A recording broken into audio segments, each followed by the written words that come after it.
And we are live. Hey there, welcome to Creative Crusade, my ongoing art journey.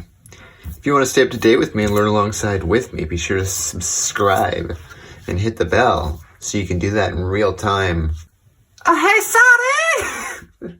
This is stupid. Welcome to Creative Crusade, my ongoing art journey. If you want to stay up to date with me and learn alongside with me, be sure to subscribe and hit the bell so you can do so. All right, now that the self-advertising's out of the way, this lesson is the form intersections exercise. So this lesson's actually quite interesting. It's really hard to understand and do, but it can be kind of interesting and fun to do, much like many of the lessons. But so yeah, let's get right into it, eh? And it's best if you have a nice stack of scrap paper or something underneath it, just because it helps pad your drawings a little bit, which is helpful. For this lesson, I've also included an image, which I think is going to be very helpful for you. And that's just a bunch of really basic 3D shapes that can show you what it actually looks like to have those shapes actually intersecting with each other, which is really helpful to see how it really intersects, because that way you have a reference to work from and that you can learn from. If you want to download that image, I've included it in the resources down there, or the description. So if you want to use that image, there's a link for it down there. Alright, let's go ahead, get the cringe out of the way. It's all cringe, by the way. This whole channel is just cringe. Me embarrassing myself for views, right? So to start off with, we're going to fill the page with forms. So 3D forms of cubes, cones, cylinders, spheres, and even pyramids and stuff. So yeah, let's start with cubes, because those are the easiest things to understand. Oh, and when you're adding shapes, you want to try to keep them all relatively within the same perspective. You don't want to have like super foreshortened box and then a super unforeshortened box, because that just makes things more complicated than it has to be. You want to make them in the same consistent space. That way you can actually do it accurately. So let's go ahead and draw some boxes, as you now know how to do after having done the 250 box challenge. You can draw boxes in whatever space you like. So we're going to use that method we learned in the 250 box challenge, just placing those dots to find a consistent space in which we have our box. Remembering to ghost, as always, which doesn't matter for me because I still have trash results. And always make sure to draw through your forms. Do not forget that. It is a very important step to remember. Alright, so we got one box. Now let's go ahead and draw another box that's intersecting with this box. Box inception, I suppose, something like that. We're going to try to keep it within the same perspective realm, so it's not going to be super foreshortened, just like this other box we made is not also is not super foreshortened at all. Essentially, don't make your vanishing points too close to the box. You make your lines quite decently far away, or your vanishing points quite far away. And if you do it by accident, make them too close, or if you make them too distorted in perspective, it's not a huge problem. It's all right. Don't worry about it. Just complete the exercise. It's not the end of the world, as it's just practice. All right, so this is where intersections get interesting. It kind of takes a while for you to bend your mind around this.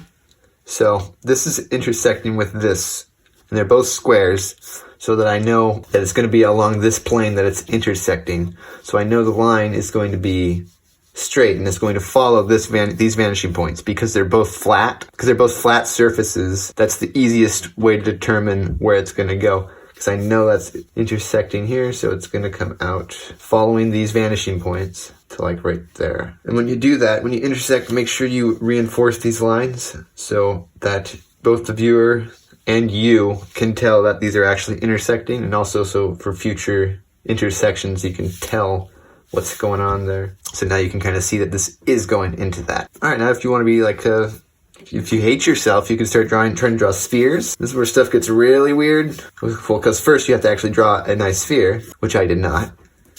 And then you got to start wrapping that around this cube, and it's like, what the heck? But because it's going into this plane, or into this plane, which has a vanishing point, that way we know that it's going to be along this axis, that this is going to be in it.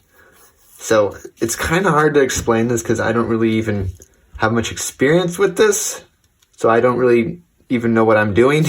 You're kind of It's a lot of imagination, but use that reference photo as that can help you a ton to see how things actually intersect. Like, I'm having a really hard time with this right now. I think, so it's gonna follow this plane. So let's go like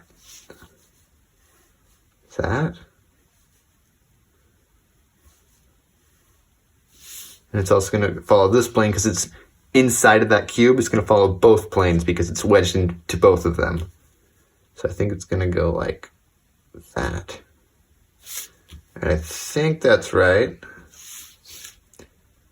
We can just reinforce these lines. So I think that's accurate. Another really awful one to do to yourself is to have two cylinders and then push them into each other, because then there's two curved surfaces that are intersecting and it's really confusing. So let's do that. And again, you don't want to make your foreshortening too extreme. You want to try to match your other elements. So let's make it even more fun. Go into this cube as well. Draw that minor axis. So this is coming closer to us, so the thing's gonna be smaller. These things get wider.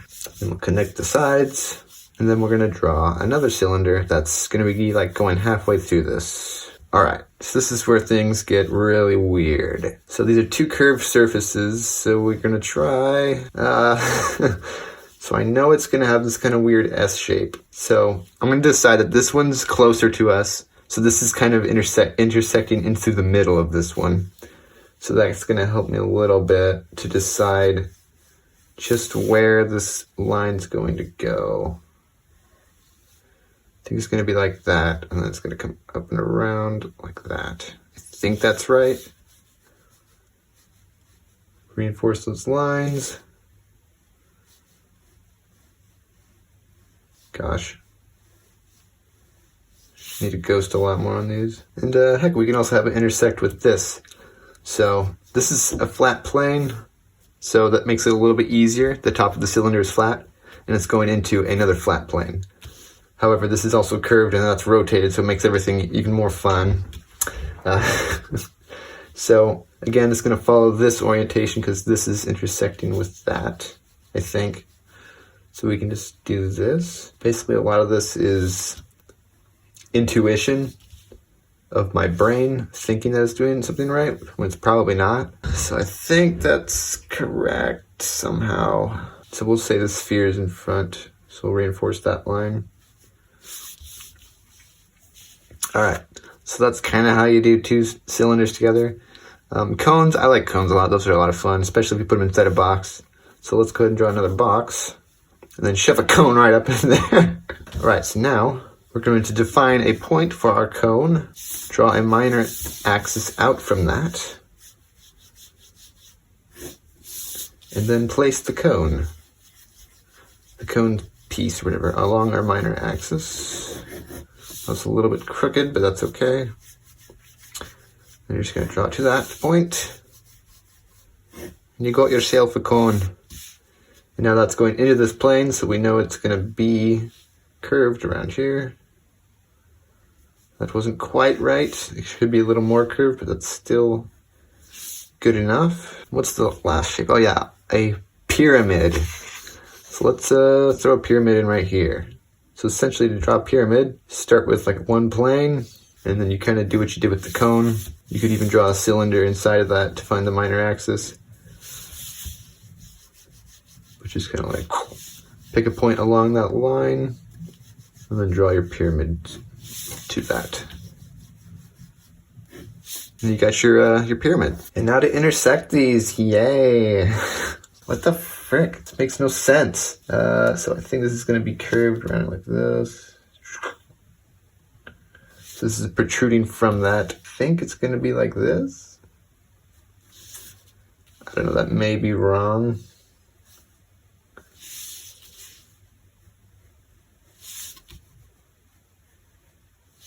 Reinforce these lines to show you that, hey, this is indeed what's in front. I don't know, I can't tell right now if that's correct. Oh wait, so this, oh yeah, okay. This is super confusing already. My mind is broken. It is bending. Okay, so that should be right. Well, in my brain, I think. So you're just gonna continue to draw shapes like that. You're gonna fill up your whole page. And make sure that you don't have groups. Like you can see this is kind of one group and that's kind of a group. If that kind of happens, just go ahead and draw another shape in here somewhere, like another sphere or whatever. That way you intersect as much as possible and get as much practice as you can. Because this is a very powerful exercise to help you compound 3D shapes to make complex objects. It's a very useful skill to have. But yeah, so if you have groups like that, go ahead and throw in some more shapes. You don't generally want to go off the page. You want to make sure all your shapes are within that page. But yeah, so you could fill in a few more here, do that. So yeah, that's basically it. Be sure to use that reference image if you want extra help. And yeah, so that's how you do the form intersections exercise. It's quite difficult, but it is a very useful skill to have. So thank you for watching. I hope this helped you, and I will see you later. Goodbye.